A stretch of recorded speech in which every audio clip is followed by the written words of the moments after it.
My name is Anthony again from dunnhumby, and this is just a little bit about dunnhumby and what we do. We believe we are the world's leading customer science company.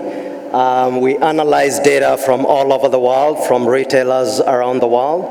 We have data from 770 million, closing on to 1 billion customers worldwide, with 3,000 data analysts looking at this data. And what we do with that data is produce insights that go on to produce personalized products for the customers, providing that competitive advantage for our retailers around the world.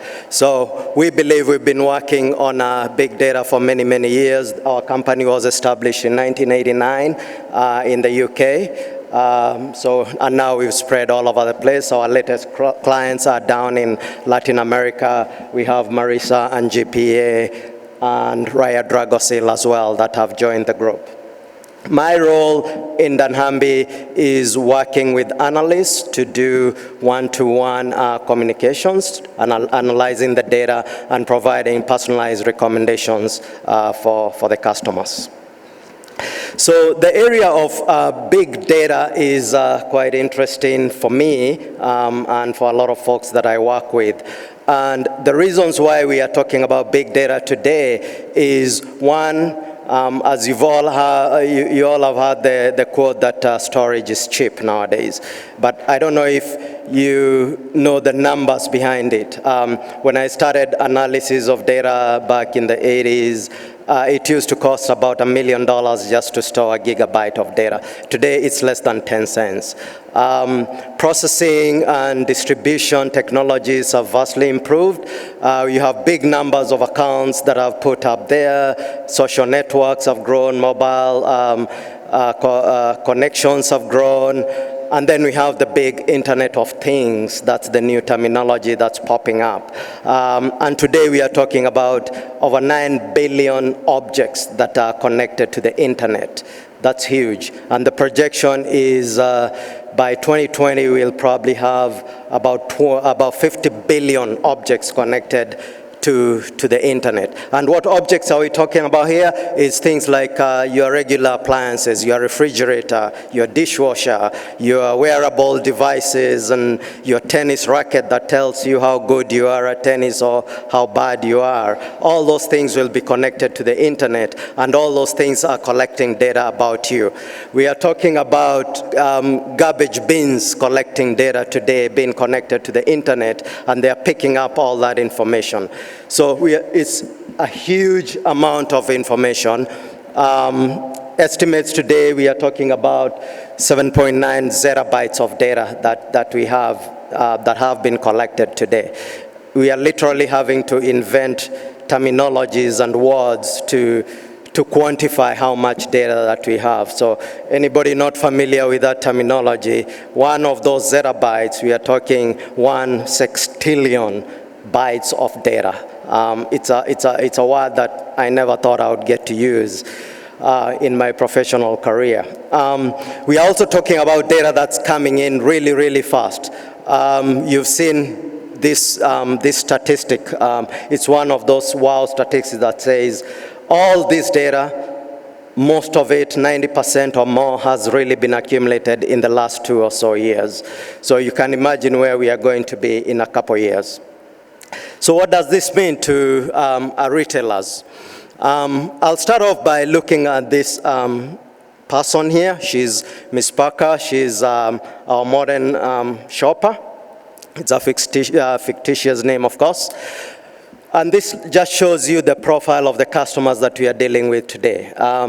She's her own chief marketing officer. Why do I say that? I say that because she's going to decide what advertisement she wants to look at.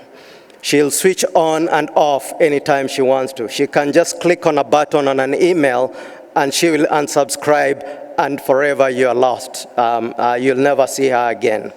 She'll decide who she wants to talk to about your product. She's always connected. She has a channel in front of her online all the time.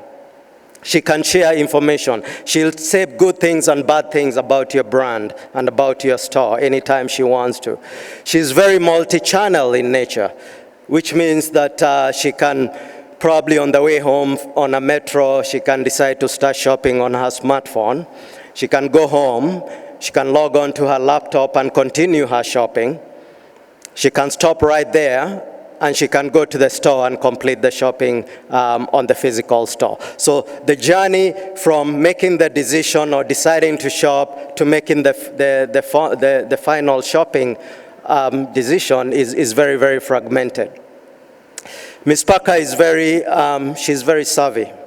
She knows we are collecting information about her. Sometimes she gives us permission. She'll tick on a box that says, I agree to give you all this information, blah, blah, blah.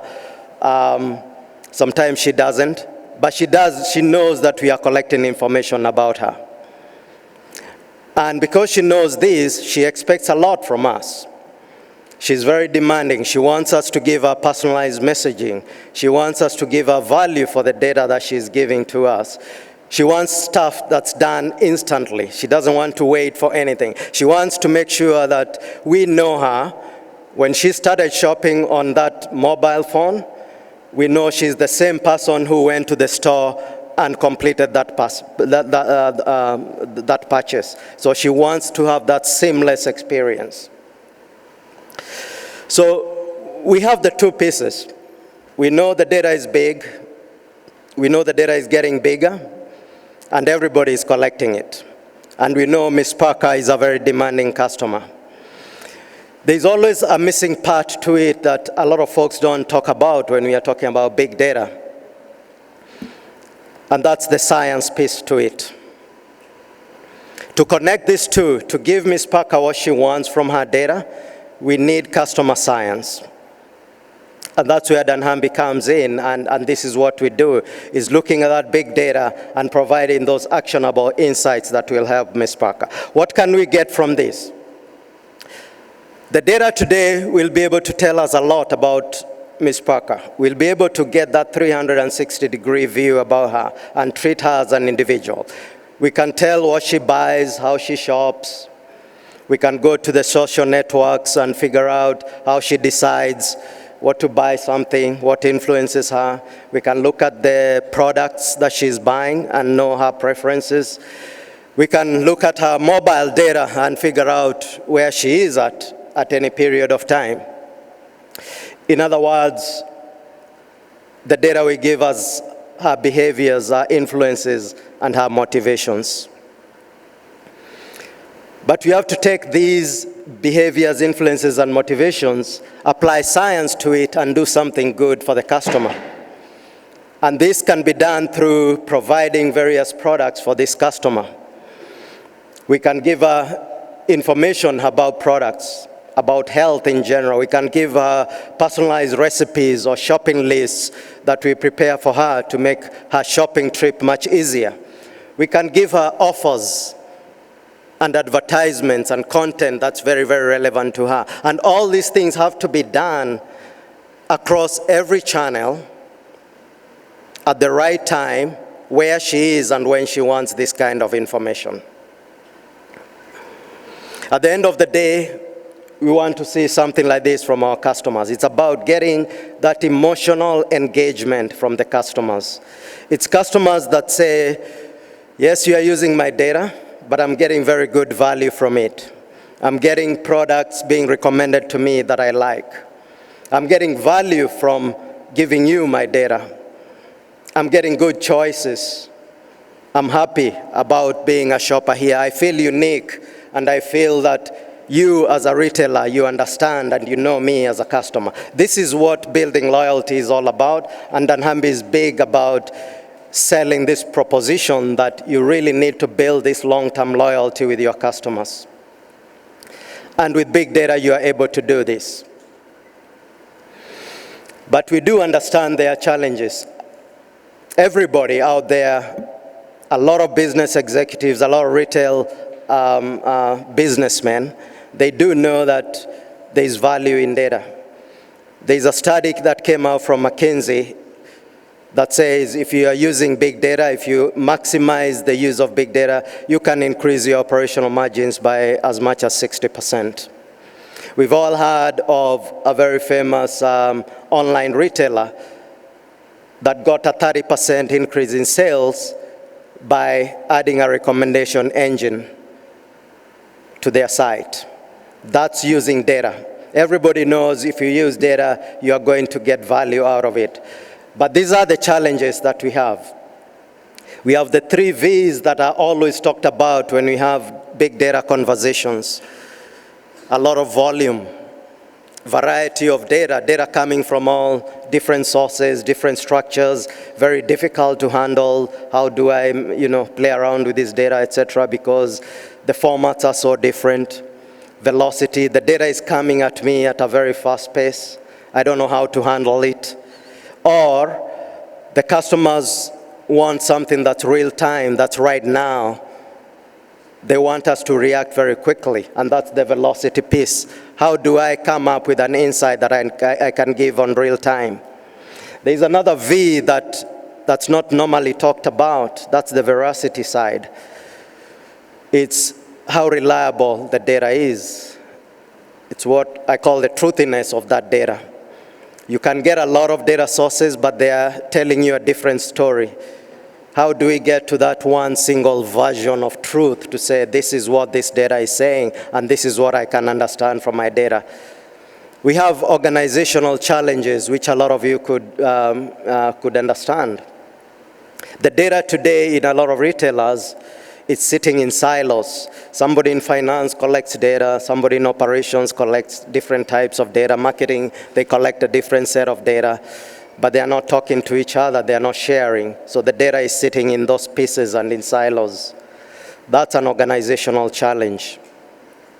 Maybe we are not collecting data as fast or as reliably as we should. Or maybe we don't even have the talent to look at this data and provide insights. Data scientists are a very, very rare breed to come across. It's a big challenge in the US today. There's a huge shortage of data scientists.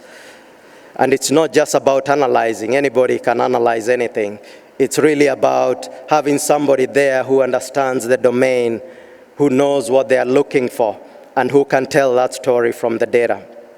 So there's a lot of those challenges that are out there with our retailers today. I put together just a checklist here of how, as a retailer, we can begin using big data and using big data analytics for what we do. And the first thing is, let's use all the data. We are going to use all the data that we have today. Everybody is collecting some form of data. So you don't have to wait until you have those Hadoop clusters in your house, or you have all the technology to do the advanced analytics and the predictive type of analytics. Just start using the data that you have today as you collect more data. Let's treat our customers as individuals. It's time we moved on from segments.